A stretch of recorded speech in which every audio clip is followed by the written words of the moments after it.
Don Quixote, or the ingenious gentleman Don Quixote of La Mancha, is a Spanish novel written by Miguel de Cervantes. It tells the story of Don Quixote, a man who reads so many tales of knights and their adventures that he loses the grip on reality. So he decides to become a knight-errant, even though the age of chivalry has long passed. Don Quixote sees the world not as it is, but as a grand knightly tale. In one famous episode, he attacks windmills, mistaking them for fearsome giants. Don Quixote was published in 1605. A real-life figure who mirrored Don Quixote's spirit was Josef Mencik, known as the Czech Don Quixote and sometimes called the Last Knight. He lived until 1945, just a few days after the end of World War II. Not so much is known about Mencik's early life. His exact birth date and place are unclear, though historians believe he lived in the Bohemwald region of Czechoslovakia. Details about his family background are also a mystery, as many records have proven unreliable. Mencik never shared his parents' name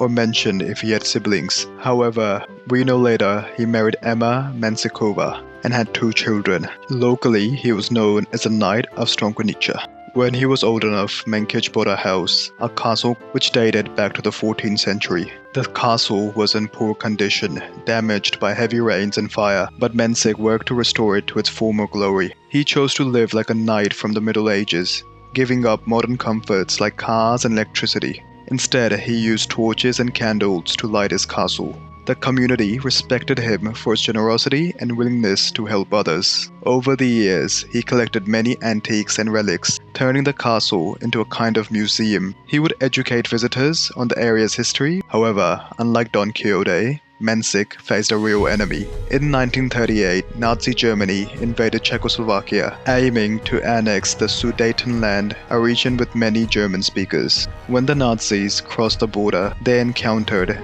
an unexpected sight: Josef Mencik, in full armor, sitting high on his horse, holding a halberd. He stood alone, ready to defend his homeland. The Nazi soldiers were stunned and confused by this lone knight. As they approached, they hesitated for a moment before marching past him. Some soldiers tapped their helmets, as if signaling that they thought Mencik was a harmless, delusional man. While the encounter didn't stop the invasion, it delayed the German troops for a brief moment. This brave act earned Mencik the nickname the Last Knight. Despite this valiant effort, there's only so much a lone man can do, and the region was annexed by Nazis. In 1945, the communist government seized Mencik's castle as part of its nationalization efforts. Just a few days later, Mencik died at the age of around 70. Thus ended the life of the last medieval knight.